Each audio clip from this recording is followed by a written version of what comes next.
С одной стороны, фитнес-тренер вроде бы обычная специальность, но когда я примерно от 20 человек слышал Андрей, Андрей, Андрей, Андрей, было очень интересно узнать и попробовать на себе, что это за персонаж. Попробовал, могу показывать тебя в мир. Отсюда вопрос, как ты стал фитнес-тренером персональным для предпринимателей и миллионеров? Смотри, делаем пока с тобой, пока ты разминаешься, ты делаешь 20 махов гири до уровня глаз, так, 10 приседаний спокойно, так, 3 червячка, таких делаем 3 раунда. Вообще получилось это, как обычно, наверное, Андрей Михайлович Пивоваров называет, ниша по залету. Вот. Закончив и получив 2 высших юридических образования, начав и бросив писать диссертацию по педагогике, я решил пойти практиковать право.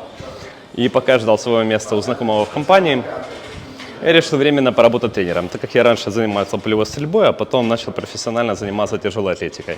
То есть я начал тренировать сначала в Чернигове, у меня появился подопечный, который предложил открыть зал, мы с ним собрали команду, зовут его Рудич Юрий Николаевич, вот, привет ему. Вот. Собрали команду, открыли зал, и я там продолжил работать тренером. Потом случилось так, что я переехал в Киев, и я начал работать в зале, в сети залов, которая очень быстро развивалась. Переехав в Киев, я начал работать в банде.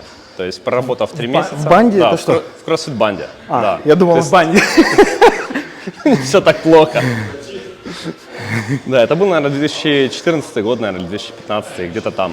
Я сразу стал топ-тренером в этом зале, и сеть начинала расти только. Мы открывали самый большой зал, арену, вот, и я стал управляющим этого зала арены. Через меня проходило много людей. У нас было в дальнейшем очень мало англоговорящих тренеров, как я был практически единственным англоговорящим тренером. Вот, то вот тут мне ты давали не прогадал, да? экспатов. Английский это множитель. Да, то есть я понял, что английский он просто умножает твой час на 3. Вот, и мне давали всех иностранцев. И со временем иностранцам я начал ставить совершенно другой ценник, и они его охотно платили, потому что для них это было все равно дешево. У меня всегда была такая постановка, что я делал точку А, замеры, тесты Купера, сегментарные анализы тела. Вот. Мы планировали точку Б, в которую мы хотели прийти. И вот таким образом я веду всех своих подопечных, то есть с отчетом, с контролем, к той точке, которую мы определили, с прогнозом результатов, которые мы хотим достичь. И когда мы открылись на Печерске, на арене, вот, там пошли еще более интересные люди. А так как я был из-за локации просто, что они там жили. Во-первых, была локация, туда приходили такие люди. Это было мейнстримом тогда, когда мы открылись. Mr. Christoph, please start biking, and we need you here. Yeah. Just you in a few seconds. Вот. Начали приходить такие люди. Вот. И, наверное, отправной точкой у меня было 2 такие отправные точки. Вот, когда начали приходить ребята с Young Business Club тренироваться, и получилось так, что ко мне пришел Саша Гуляев, ему тоже привет. Вот, он говорит, я к тебе, говорит, приведу, говорит, парня, говорит, ты такой классный чувак, говорит, тебе он понравится, он тебе зайдет.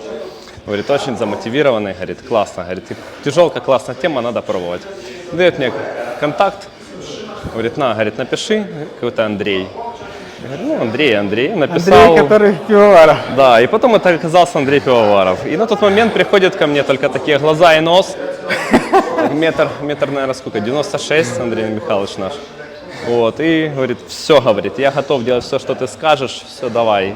Рубить, если они там просыпают тренировку на 6 утра, штраф 1000 гривен, мне надо это все сделать. Серьезный подход. Да, был серьезный подход, но какой был серьезный подход вначале, такой был и серьезный спад. И у нас за наше время расставаний и соединений появилась шутка, что от Стеченко можно уйти, но только 17 раз, потому что на 18 я все равно найду. Вот, и я нашел Андрея 18 раз. У нас все получилось. И это была, наверное, моя основная отправная точка, и после которой я начал представляться, что я не тренер из банды, а я тренер Андрея Пивоварова. Здравствуйте. Вот. И так оно потом пошло. Я бы сказал, это началась отправная точка, когда тебе уже не надо было себя представлять. Потому что если бы ты знал, сколько ты со сцены звучало твое имя, расскажу, как я с тобой познакомился, мое первое. Значит, мы встретились, по-моему, на форуме для криптонов, да? Это Андрей выступал. Да, Не, мы после на Райзе встретились. Да, на Райзе. Вот, после Райза подходит, сидишь нетворкиться, подходит несколько тренеров, ну, несколько ребят, которые говорят, я персональный тренер. Один говорит, я такой хороший персональный тренер, там, все там, та-та-та. Второй подходит, я классный персональный тренер, у меня бесплатная первая тренировка. Тот говорит, третий, там, у меня там тоже что-то бесплатно. Приходит Андрей, говорит, привет, я Андрей, тренер Андрея, а у меня нет бесплатных тренировок. Я тогда заподозрил, что-то с этим типом не то, что-то не так. Думаю, зайду в Инстаграме ничего. На каких-то 700 подписчиков инкогнито, понимаешь? Такое ощущение, что ему приплачивают за то, чтобы он Инстаграм не вел. Так и есть. Оказалось, так и есть, да. Так и есть. Вот, и для меня это было психологически, я понял, ага, вот этот лучше, этого рекомендует лучше. И я думаю, так, если я никогда не позволял лучше. Но после, опять же, Андрея Пивоварова, который классную штуку нам внедрил, находить лучших в своей сфере и стараться сблизиться, идти тупо к ним. Поэтому я понял, ага, я лучше, он лучше, я недостоин, я не готов, значит, надо идти. Значит, надо идти пробовать. Вот это было такое знакомство. И меня очень сильно подкупило две вещи. То есть первое, это комплексность, то, что ты сказал, что типа не разовое занятие, мы в эту игру не играем. Если идешь, то идешь на абонемент, я с тобой все время, у нас тренировки, питание, диета, нагрузки персональные и так далее. Я понял, я покупаю комплекс. То есть я покупаю человека, который может обо мне заботиться во всем вот этом арии жизни. Такого я тоже еще не встречал. Не знаю, может, это мейнстрим. Расскажи, исходя из этого, расскажи о своем подходе, о своей методике. Если... Ты давай, пока бери штангу. Давай. Ты 3 раунда сделал. Так, Как? берем штангу. 4. 20-ку бери, делаешь 10 жимов стоя, 10 фронтальных приседаний. Мистер Кристоф. Расскажи о своей методике. Что ты тренируешь, как, из чего состоит программа? Значит, смотрите, по факту как бы из чего состоит? Состоит она по факту из моего прошлого и тех курсов, которые я попроходил. То есть у меня база тяжелой атлетики. Вот. Я вырос в Чернигове, у нас там есть обалденная база тяжелой атлетики, на которой выросло много олимпийских чемпионов. Вот. И мне посчастливилось там тоже тренироваться, расти и становиться там. Вот. 3 круга, да? 3 раунда. Сделал 10-10, отдохнул. Талик, окей. не спеши. Мистер Кристоф, keep going. Вот. То есть, и когда я начал тренироваться, популярным начал становиться кроссфит. Я прошел ряд сертификаций, потом я работал переводчиком в CrossFit HQ, то есть я уже работал в стафе. Популярным начал становиться кроссфит. Так. Вот. И мы прошли сертификацию обучения. Вот. И моя база тяжелой атлетики очень хорошо легла на кроссфит, потому что кроссфит — это соединение тяжелой атлетики, гимнастики и циклических видов спорта. То есть это все вместе. Но база является тяжелая атлетика, так как это силовой вид спорта. Вот. И моя база, она дала мне ту компетентность, которая дальше экстраполировалась в мой рост. То есть, если говорить про мой подход, то я беру комплексно. То есть мы делаем полный скрининг человека, мы делаем сегментарный анализ тела, есть чек-лист по анализам, есть врачи, которые помогают нам в этом. То есть мы делаем такой своеобразный биочек.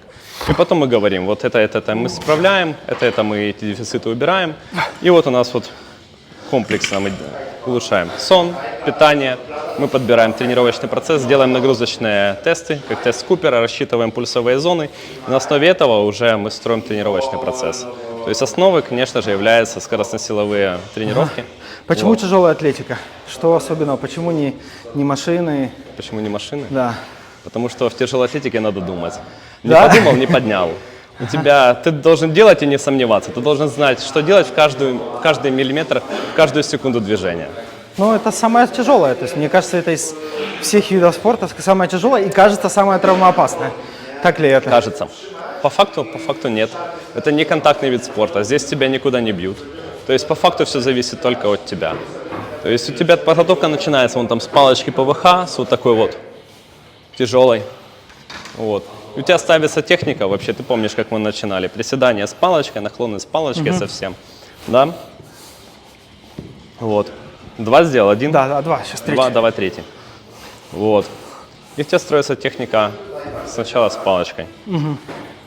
Когда ты будешь готов, тогда уже можно давать объем с каким-то весом. И сначала дается объем, потом этот объем ускоряется, а потом уже на этом ускоренном объеме мы потом можем уменьшить объем и дать больше вес, когда движение будет стабильно. Таким образом у тебя улучшаются все качества: гибкость, скорость, мощность, выносливость. Вот у тебя происходит нейроэндокринная адаптация, и ты перемещаешься из своей точки А в точку Б, то есть в то состояние, в котором ты хочешь быть. Вот локти выше, туда вот смотри на кольца. Вот, спасибо. Вот. Окей, а всем ли подходит тяжелая атлетика? Всем? Или кому-то? Кроссфит всем подходит. Тяжелая атлетика, она может масштабироваться. То есть по факту приседания всем подходят, тяги всем подходят. То есть приседать надо как и бабушке, да, там 80 лет, так и атлету-олимпийцу, чтобы он потом нормально поднимал штангу. То есть по факту функциональные движения являются основой. То есть приседания, тяги, отжимания, подтягивания, база тяжелой атлетики, все это вместе. Все это вместе является центром тех движений, которые мы используем, чтобы менять людей. Окей. Ну, мы с тобой общались, ты говорил, что ты больше про скорость и силу, да, чем про выносливость, то есть больше качать эти характеристики. По факту под запрос человека. То есть если надо подготовить там на марафон, мы можем подготовить на марафон. Но мне душа лежит, конечно же, к тяжелой атлетике. Но то, что человек заказывает, то мы и делаем. То есть that's obvious. Так, делаем взятие. 2 подхода по 6 взятий в сет. Виталик, уже хват. И поехали. Имеешь в виду Давай. за... Да. Давай смотри, просто в стойку пока. Вот сюда закатывай. Ага, сейчас я чуть-чуть лопат. опущу микрофон. Мистер Кристоф. Расскажи про предпринимателей, как аудиторию. Отличаются они от других подопечных? Как тебе тренировать именно предпринимателей? Отлично. Вы досмотрели до этого момента, значит, вам действительно интересен бизнес в Польше. Поддержите нас, поставьте лайк этому видео, напишите комментарий и подпишитесь на наш канал. А если вы реально настроены делать бизнес в Польше, то мы можем вам в этом помочь. Во-первых, в формате обучения у нас есть классный обучающий продукт по старту и ведению бизнеса в Польше. Во-вторых, консультацией. И в-третьих, услугами. Регистрация компании, ИП и налаживание бизнес-процессов. Внизу под видео вы найдете все ссылки и продолжаем смотреть выпуск. По факту ко мне попадаются те, кто достиг успеха своим путем. То есть по факту предприниматели, те, которые добились это своего состояния своим путем, не точно такие же мальчишки, девчонки, ребята, как и мы. То есть они просто работают в 10 раз больше и знают, как работать. И когда у них накапливается опыт, да, в таком количестве, в таких знаниях, то количество времени, которое они затрачивают на достижение того же результата, становится меньше. Уже в спорте, да? В спорте, где угодно. Но и как для меня, как для тренера, самое основное отличие в тренировках предпринимателей от людей, которые по найму, предприниматели более ответственные. Меньше пропускают, лучше занимаются менеджментом своего времени. У них всегда есть время. На себя у них всегда есть время. Сначала идет он, да, чтобы себя загрузить ресурсами, чтобы быть в нормальном состоянии, чтобы быть с энергией, а потом уже все остальные дела. Потому что если он не будет себя нормально чувствовать, да, он или она, то дальнейшие какие-то телодвижения в плане там работы, семьи, бизнеса, они будут настолько эффективны. То есть ты должен быть заряжен, ты должен быть силен и здоров. То есть это работает в две стороны. Да. То есть и по факту, то есть самоорганизация, которая у тебя есть в спорте, она переходит на бизнес. Самоорганизация, которая у тебя есть в бизнесе, переходит на спорт. То есть и результат одинаково то есть бизнес так и через будет. состояние? По факту да. По факту да. Так, давай. У тебя большинство учеников или как тренирующихся, клиентов, да, они не находятся в Польше. Они реально разбросаны по миру. Соответственно, ты часто тренируешь онлайн. Вот, вопрос. Эффективность онлайн-тренировок. Насколько это хуже, лучше?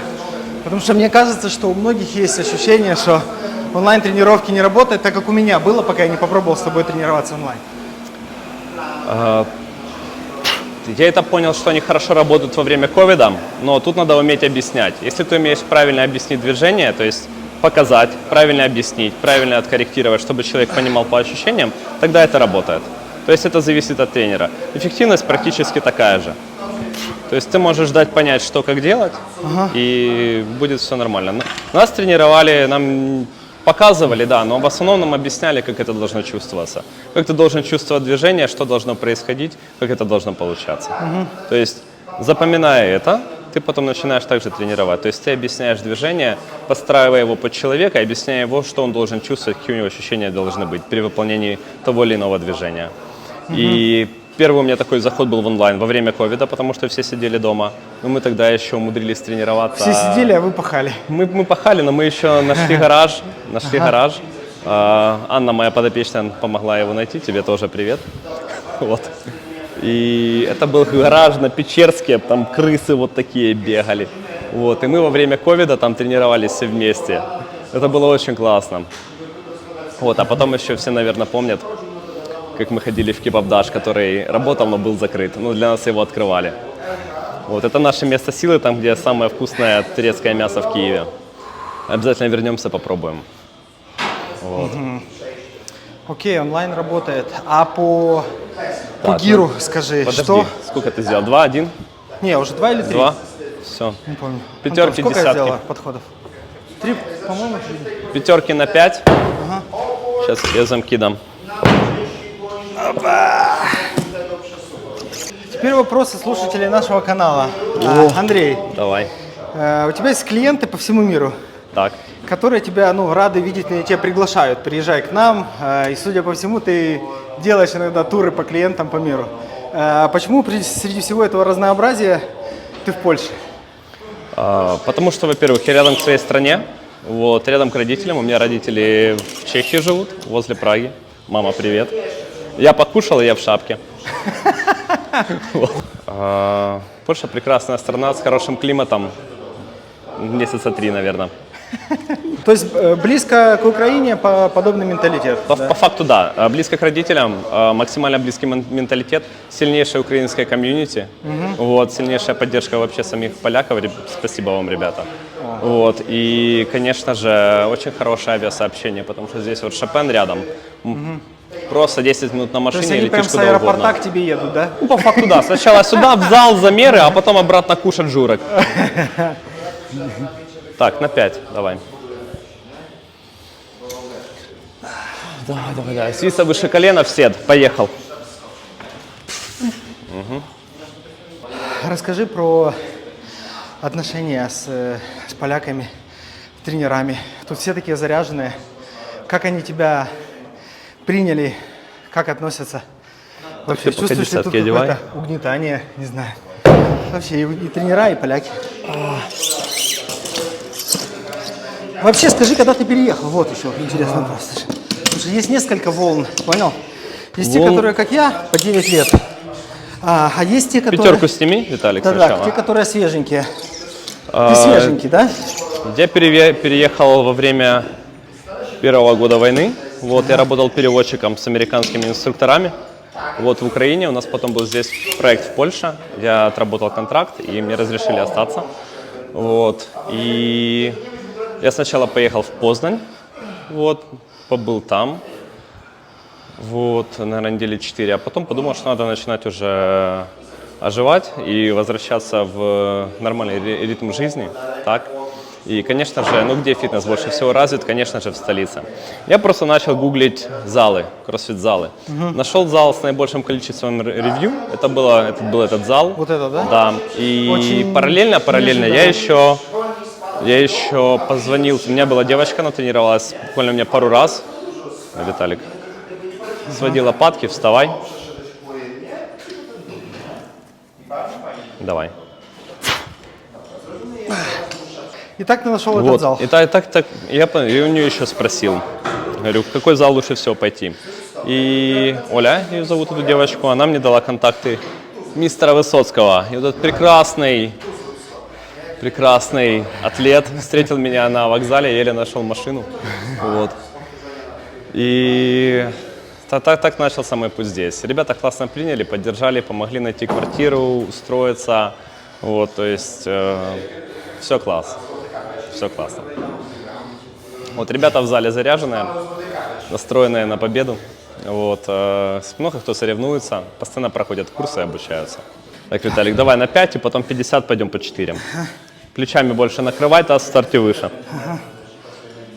Встал, сначала встал полностью, а теперь становись, старт опускай. Все, поехали. Фух, что по нации можешь сказать? Мне показалось, я когда приехал, что поляки достаточно спортивные ребята сами по себе. Они могут в пятницу погулять, в субботу на великах, на пробежках и так далее. Ты видишь их больше? Как они по сравнению с нашими в рейтинге спортивности? Ну, вообще, если говорить здесь про фитнес-индустрию, то она здесь намного более развита. Здесь банально больше фитнеса, так? И большее количество людей занимается. Здесь, так, по ощущениям, что порядка 25-30% людей занимаются фитнесом постоянно. Потому что То есть часть культуры прям, да? это прям часть жизни у них. Я обратил внимание, что я первый раз видел то, что в обычных магазинах продают энергетики, спорт, какие-то там батончики и так далее, что у нас было изотоники, полка с изотониками. Да, витамины передают там D, С, электролиты, это просто вот сразу можно найти. Окей. То, что в аптеке здесь сразу есть. Соответственно, это возможности для предпринимателей потенциальных и тренеров. Конечно. Окей. То есть рынок больше, получается, люди, которые в нем больше, и получается, да. А поляки тебе попадались на тренировку? Да, вон мистер Кристоф, Да, пожалуйста. мистер Кристоф. Уже второй год со мной выживает. Yes, мистер Кристоф? Mr. Christoph, do you believe this foreign man? Do you trust him, your body and health? That's why We are together, yet. Как ты здесь работаешь? Какая у тебя форма? Работник, частный предприниматель? По факту, я здесь частный предприниматель, я арендую зал, вот, и оформлен как ФОП. То есть у меня есть бухгалтер, я плачу налоги, то есть я просто ему отправляю, у меня есть бизнесовая карта отдельная, на которую заходят средства. Она мне потом говорит, сколько я должен оплатить в конце месяца, и все. Насколько сложно здесь вести ФОП? В плане бюрократии, документов? Сложно было открыть, потому что очень сильная бюрократия в банках. Мне понадобилось порядка просто 2 месяцев, чтобы просто открыть счет в банке ФОПовский. Сложно было не открыть предпринимательство, а открыть счет в банке? Открыть счет, да. 2 месяца. Да, Они отклоняли мою аппликацию по открытию счета, потому что не прикрепился файл о аренде жилья. И все. Андрей, расскажи про питание. Потому что у многих не мем, а в голове такое понимание, типичное питание спортсмена – это много БЦА, протеина и гречка с курятиной. Ну Это да, ли ты идеальное сейчас питание? подойдешь, и мы это рассмотрим. Трицепс здесь зажми, вот здесь зажми и поднимай. Руки расслабь. Давай. Лучше прямо смотри.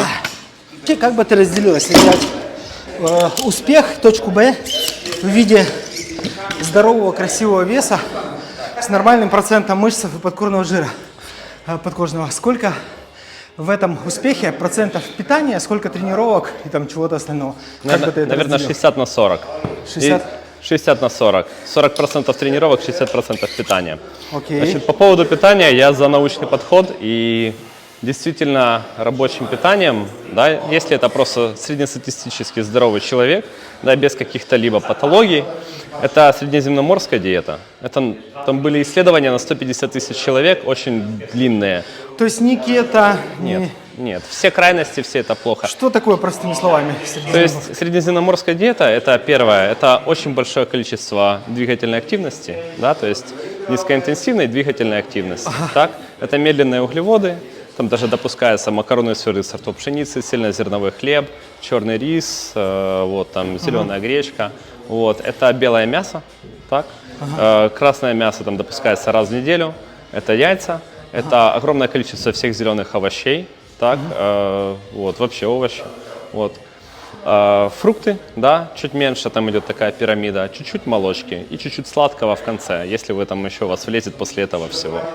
То есть вот таким образом мы строим питание. То есть база это медленные углеводы, много клетчатки и белое мясо с морепродуктами, да, оливковое масло, это орехи, там миндаль, фундук, лучше миндаль, то есть вот самое лучшее, кстати, соотношение белков и жиров в нем.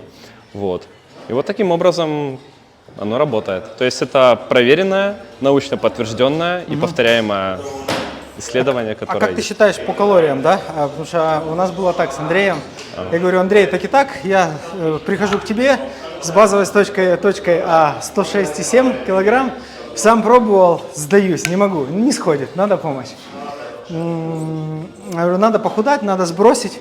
И я думаю, сейчас Андрей мне скажет про тренировки, он говорит, ну хорошо, сколько ты калорий употребляешь? Я говорю, ну примерно там 1004, из них 1003 на ночь, вот так перед сном. Он говорит, все просто, тебе, чтобы похудеть, надо меньше жрать. Ну, по факту, да.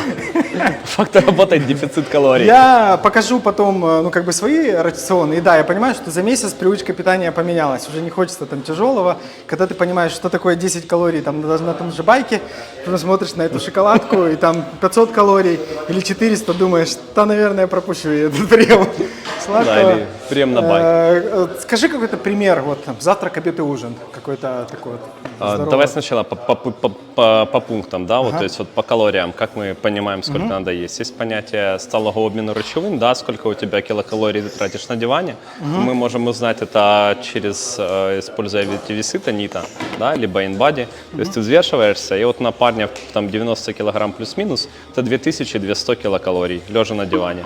Это вот просто, чтобы обслужить тело. А потом все остальное, это уже в зависимости от активности.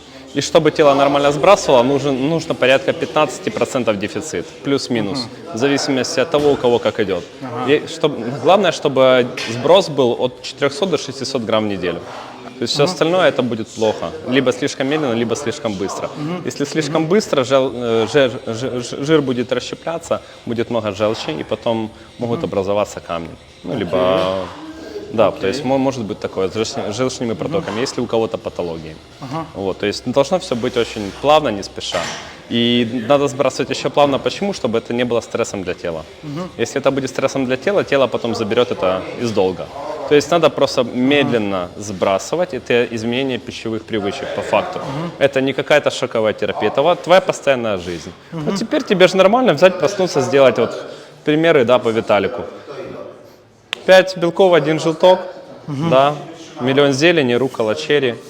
Вот. Я просто как анаконда в магазине с яйцами хожу постоянно, каждый день, как я змея, понимаешь? Вот. Это прием рыбы в день, так, там 200-300 грамм, в зависимости от того, сколько калорий надо. Тоже с овощами запеченными, медленные углеводы, бурый рис, зеленая гречка. Вот. И на ужин вот можно тоже запеченные овощи, яйца, рыбу, либо морепродукты, креветки. Мясо нежелательно. Яйца можно, мясо днем и рыбу. Вот это вот такой примерный рацион на день у Виталика. Плюс перекус можно делать миндалем, да, то есть с кофе. Что есть? Давай. Вот. Мистер Кристоф пришел ко мне с весом 96-97 килограмм. Вот, и мы сбросили до 85-84. Ого! Вот, да, то есть спокойно вот сбросили лишний вес, и все хорошо. И это порядка за год. Давай так, человек занимается бизнесом и тренируется, да? Какой идеальный распорядок дня? То есть идеальный распорядок. Тренирующийся предприниматель. Тренируешься предприниматель. Наша целевая аудитория. Да. В идеале, вот, чтобы выспаться, чтобы нормально встать завтра, надо лечь спать сегодня. То есть по факту надо ложиться где-то часов в 11, да, потому что у тебя включаются процессы выработки гормонов, которые подвластны циркадным ритмам. То есть у тебя синтезируется тестостерон, гормон роста, сжигается жир, идет восстановление нервной системы, то есть у тебя выходят токсины из твоего спинного мозга, то есть идет восстановление полное. Да? То есть это Это происходит в конкретное время, ночью. То есть для этого нужен сон, для То есть, если восстановления. ты прогулял, то... То все. То есть вот у тебя время, вот там с 11 начинается плюс-минус, и вот там вот у тебя есть разные фазы сна, и ты вот там до часов 6 утра вот совсем справляешься. То есть порядка 7-7,5 часов. Надо. Почему? Потому 7,5, потому что цикл сна 1,5 часа приблизительно. У каждого он по-разному, конечно, там плюс-минус, но считается, что 1,5 часа цикл сна. И вот 7,5 часов это минимум, что ты должен спать. То есть если ты где-то не перетренировался, тебе надо больше, тело возьмет больше. То есть желательно ставить будильник не на подъем, а на отбой. То есть, чтобы ты вот точно шел спать. Не на подъем, а на отбой. Да, точно шел спать там часов в 11 и все. То есть никаких источников света, никаких телефонов перед сном. Пришел, лег и уснул. То есть надо отходить, ну и засыпать надо быстро. То есть не там сидеть, там ковыряться в носу, нет. Пришел, лег и все, спать так спать. Вот. Должно быть. Проснулись, во сколько просыпаться?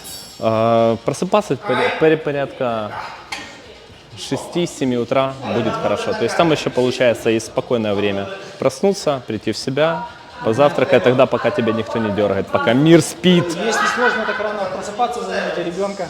Проверено.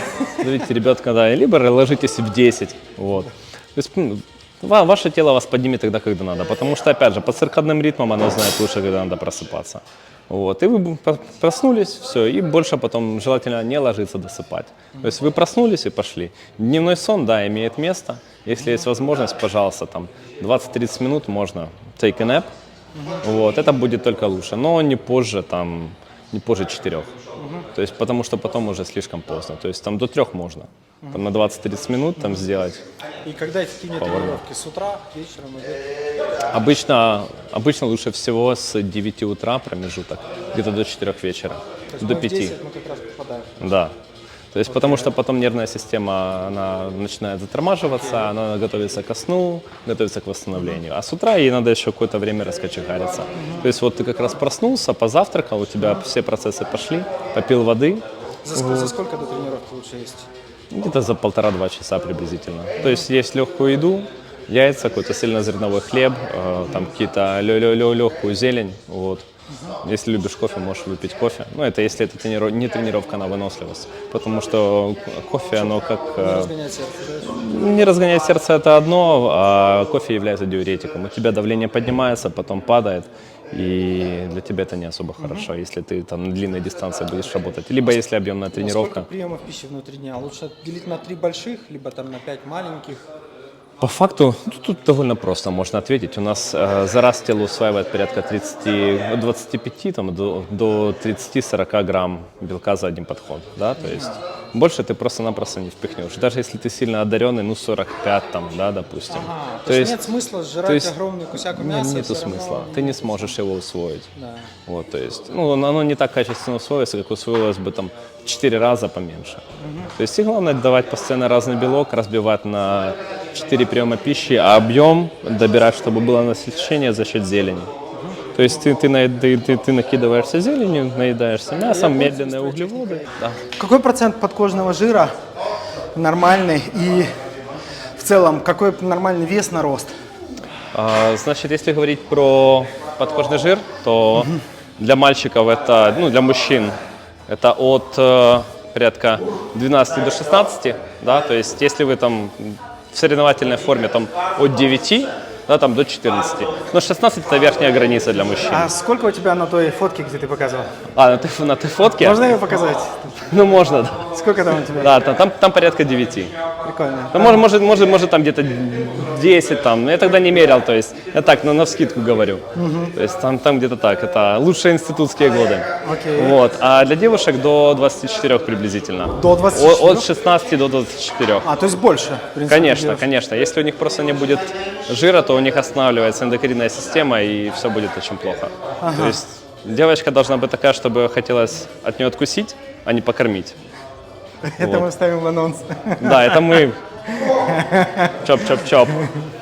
Первое, что сделал Андрей, когда мы начали тренироваться, он меня отправил $, наверное, на 400 сдавать анализов. Просто кучу всего. С меня взяли 9 пробирок. Исходя из этого, в пришлось накупить 100-500 баночек всяких витаминов. Скажи, пожалуйста, каких витамин в основном не хватает, ну, по твоей практике людьми, и какие прям, ну, там, стоит брать добавки, то есть, ну, то, что рекомендовано, либо что стоит проверить, там, в первую очередь, с чем Так, проблемы? сначала тогда про БАДы и дефицит, Ага. а потом что проверить. Значит, что можно смело брать? То есть можно смело брать и пить витамин С по 500 мг в день, по грамму в день, плюс-минус. Вот, то есть повально идет, сколько я беру анализы, дефицит витамина D, то есть практически у всех он там на нижних границах. Вот, то есть девушкам обычно можно пить, это терапевтическая доза в наших широтах, это 4000 единиц в день, для мужчин 6000. Вот. Магний. Вот. У девушек очень часто встречается железодефицит, вот, железодефицитное состояние. У мужчин более редко, но если они встречаются, их надо проверять, потому что где-то идет потеря крови, то есть надо сдавать дополнительные анализы. А по поводу анализа, то есть список, вот, то есть туда входит минимальный чек-лист, это морфология крови, это биохимия крови, это анализы щитовидной железы, это гормональная панель, это ферритин, индекс НОМа, инсулин, гликированный гемоглобин и сахар, конечно же. Вот. И с этим можно как бы очень хорошо все узнать, что у нас происходит в теле. И в дальнейшем, то есть, ну, конечно же, давление, да, еще давление. Вот. И с этим уже можно идти. Конечно же, понятное дело, сегментарный анализ тела на весах, процент жира и рост. И таким образом мы уже можем понимать, надо ли нам дальнейшее обследование, надо ли нам какая-то более серьезная коррекция, или мы можем отделаться, просто купив там пару баночек БАДов, а в лучшем случае поменяв питание и наши пищевые привычки. Потому что это будет основополагающим, что у нас изменит. Я тебя убедил, дядя оператор? Да? БАДы – это зло? Люди говорят. В капле яд, в ложке лекарства. Окей. Протеин – Протеин, это зло? опять же, главное правильно использовать. Их есть очень много, да. То есть, например, в нашей популяции, у славян, мы плохо усваиваем молочные продукты. То есть яичный протеин идеальная штука, хорошо заходит. Яичный протеин не Да. зашел. Да. Вот, а кто-то, кому-то не очень заходит, молочный, например. Окей. Можно начать летать. А что ты думаешь про... Есть такое еще движение, зеленый культуризм, там, где они без мяса и так далее, и так далее. Прям без БАДов, без мяса, без ничего. Чисто овощи, фрукты и так далее. Это работает вообще или нет? Слушайте, ну там появлялись какие-то новые исследования, но к ним довольно пока что скептически отношусь. Но человек — это белковая структура, правда? У нас очень много есть. Ну, слегка есть, да. Да, у нас очень много есть белков, которые незаменимы. Их там 22 белка, которые незаменимы. Единственный вариант, где их получить, только съесть. Если мы их не получаем, у нас метаболизм будет нарушаться. То есть, следовательно, получить их в нужном количестве из растительных веществ практически невозможно. То есть это практически невозможно. То есть может там, если вы будете где-то жить там в особых широтах, то да, а так практически нет. Расскажи про процент подкожного жира. До скольки здоровый процент подкожного жира, потому что некоторые бегут туда, стараясь его уменьшить. Когда-то грань, когда мышцы уже начинают отрываться от ботвы. Ну, у каждого она может быть, наверное, конечно, разная. У меня при 9 начинали отрываться. Я травмировал себе правую грудную когда-то. Вот, не советую. Все то, что меньше 9, это считается уже довольно-таки опасным. Замедляется метаболизм, и не настолько это будет безопасная форма. Вот. Что для мальчиков, что для мужчин, что для женщин. Поэтому везде должен быть баланс. Как и в питании, как и в тренировках, так и в проценте жира. Потому что любые крайности, это не является здоровой штукой. Так, Виталик, мы сделали финальный. Все, ставим, разбираем штангу, ставим на стойки. Топ-ошибки. Скажи, если брать людей, которые решили войти в спорт, какие топ-5-10 ошибок, вот таких прям эпик фейлов ты можешь назвать? Эпик фейлов. Самый эпик фейл — это быстрый старт. Когда влетают, я сделаю все, и я не буду делать все, это из огня в полымя. Типа по весам? Да, вот по весам, по всему. Вот я когда-то жал, поднимал, приседал, и вот все. такие становые, да, с такой спиной? Да, то есть, когда вместо техники гонятся за килограммами. Вот. Топ ошибок. Самое, наверное, топовое — это отсутствие режима. Вот, да. То есть, и системности в подходе. То есть, одна тренировка ничего не решает. Решает их постоянство. Постоянство питания, постоянство сна, Это влияет на твое ментальное состояние, когда ты подходишь с чистой головой, с хорошим настроением, восстановленный. Да, у тебя нервная система к этому готова, тогда все нормально. Ну и другая интенсивность тренировок. потому что Конечно же. Я когда начал ходить, с Андреем заниматься, мне Андрей Пивоваров написал комментарий: поздравляю, наконец-то ты перестал ходить в зал и начал ходить на тренировки. Оказывается, есть разница. Да. Да, то есть, если раньше мог ходить, каждый день, я думал, да что там, хоп, но я мог прийти там на полчаса. Сейчас у нас средняя тренировка 1,5-2 часа, с разминкой длится. Я понимаю, что после нее на следующий день не хочется идти на тренировку. Не хочется, хочется отдохнуть. И ты понимаешь, что тренировочный, это не тренировка, это тренировочный режим, когда частью тренировки является и отдых, и сон до 12 часов, и правильное питание, и так далее, и так далее. То есть все. Даже тот же стресс гребаный, и то часть тренировок. Да, то есть это должно быть все в балансе. Done. Да, расскажи, пожалуйста, про вот эту штуку и про работу по сердечным ритмам. Что это такое? Я только в легкой атлетике такое встречал. Вижу, ты тоже юзаешь. Да, мы это используем. Значит, это пульсометр Polar H10. Мы его используем, чтобы работать в пульсовых зонах. Конкретно, когда мы занимаемся тяжелой атлетикой, это, конечно, можно не использовать, но во всех кондиционных тренировках, и когда это схемы Метконы в кроссфите, это крайне важная штука. То есть он помогает также нам сделать следующее. То есть мы делаем тест Купера вначале, да, делаем замер, да, сколько вы можете провести за 12 минут. Потом мы рассчитываем пульсовые зоны, базируясь на тех данных, которые у нас есть. То есть вы отгребли, мы посмотрели и рассчитали. На рост, на вес у нас есть эти данные. И потом уже в зависимости от этих пульсовых зон мы можем выстраивать тренировки. Потому что, чтобы достичь определенного результата, надо пробыть в каждой пульсовой зоне нужное время. То есть есть периоды отдыха и работы. И таким образом, например, нам надо собрать в третьей зоне 40 минут. Третья зона будет, например, 152-168 ударов. Все, в этой зоне мы должны пробыть 40 минут. То есть мы работаем 3 минуты отдыха, 3 минуты работы, и мы считаем только те 3 минуты работы, что мы сделали. Набрали 40 минут, например, по плану, да, все, мы задачу сделали. То есть и для этого надо. Мы еще, шутя, называем это защита от тренерского безумия.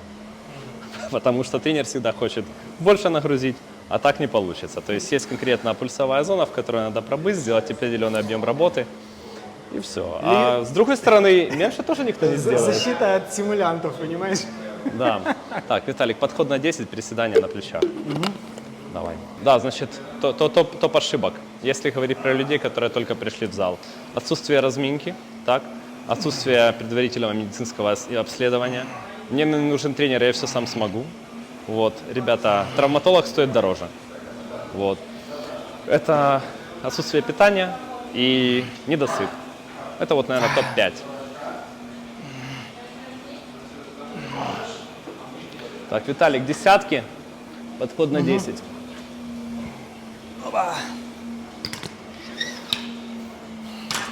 Чем ты гордишься? Какими ты результатами учеников можешь гордиться? Да, что-то, какую-то пищу для ума. Пищу для ума? Наверное, из тех, кого ты знаешь, это, конечно же, Андрей Пивоваров. Андрей.б однозначно. Это один из, наверное, лучших, точно тех перевоплощений, которые у меня получались. Андрей очень целеустремленно подошел к этому, он очень сконцентрировался на этом, и он сделал этот прорыв. То есть это, наверное, одно из самых лучших проявлений всех моих знаний, которые у меня были. Классный кейс. Почему ты их не постишь? У тебя же соцсети вообще тебе не рассказывают. Мне не хватает банально на это времени. То есть у меня тренировки начинаются с 6 утра, иногда с 5 утра, и заканчиваются в 5-6 вечера, когда я уже просто хочу либо и сам потренироваться и отдохнуть. Окей. То есть по факту так. Да. И еще соцсети надо вести, руки не доходят, надо делать. Но если соцсети надо вести, чтобы были клиенты, если у тебя и так есть клиенты, то зачем это делать круг? Да? Про Польшу, чтобы вернуться.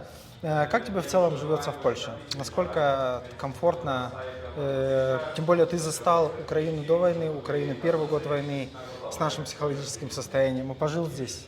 Легче, спокойней, тянет, не тянет назад, тянет дальше. Как тебе жизнь в Польше? То, что первое бросается в Польше по жизни, очень медленный ритм относительно Киева. В несколько Даже в раз Варшаве? медленнее. В Варшаве очень медленно. Я думал, Варшава это второй Киев. Второй Киев, наверное, Виланов такой медленный, если говорить. Вот, то есть намного размереннее все. Вот. У них, если праздники, то это точно праздники, точно никто не работает.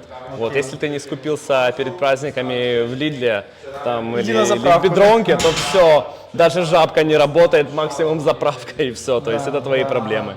Вот в этом плане, да, то есть это было очень непривычно. Очень было непривычно, что у них четко не работает все по воскресеньям, иногда и по субботам. Вот, то есть, опять же, не скупился, твои проблемы. Вот, очень безопасно, очень спокойно, и относительно Киева все очень медленно. Вот, то есть очень хорошая инфраструктура, особенно в Варшаве. Куда угодно, очень удобно доезжать. Хорошая медицина, доступная медицина, то есть реально можно обратиться. Реально можно пойти к врачу, тебе реально выписывают направление. Мало того, тут реально еще и к нашему врачу можно обратиться. Можно еще и к нашему врачу, да, пойти. То есть в этом плане все очень удобно. То есть если говорить, в чем похоже на Киев, разделение на два берега и весь движ, конечно же, в центре. То есть тоже много исторических мест, очень похожи на Киев. Вот, то есть есть схожесть. Больше, конечно же, похоже на Львов. Вот, и да, здесь стоит пожить. Окей. Здесь Хорошо, тоже. делаю подход и последний вопрос. Давай. Да. Вопрос Of six. следующий. And then we'll go up to 70. Какие 5-10 советов людям, которые хотят начать заниматься спортом, не навредить себе и получить результат? Так, значит, отвечаю на этот вопрос. Значит, первое. Постоянные медицинские обследования. Найдите своего терапевта, приходите к нему, сдавайте анализы, пожалуйста. Делайте УЗИ, смотрите за собой. Делайте ту физическую нагрузку, которую вы можете. Вот, обязательно. Главное двигаться. То есть начните тренироваться, дорогу осилит идущий. Вот, обязательно ходите, делайте функциональные движения. Можно тренироваться как и в качалке, так и в зале, пожалуйста. Начните это делать. Прогулки, бег трусой, велосипед, то, что вам подвластно, то, пожалуйста, делайте. Это продлит вам жизнь, даст хорошее настроение. Хорошо кушайте, не экономьте на этом. Это лучшая инвестиция в вас. Так? Богатое питание с правильным соотношением белков, жиров и углеводов. Спите минимум 6-8 часов. Это лучший способ восстановления. Ничего этого не заменит. И ваша нервная система будет восстановлена и рада. Спите с любимыми людьми. Могу добавить. После плотного ужина. Да, еще я мотивирую Андрея записать онлайн-курс, либо начать делать какие-то классные онлайн-групповые тренировки с предпринимателями. Кому интересно бы было, пишите, ставьте плюсик в описании. Это поможет мне замотивировать Андрея. Да, и мы, наверное, скоро подготовим Виталия до-после. Точку Б подготовим? Точку Б, да, я думаю, через пару месяцев будет интересно посмотреть.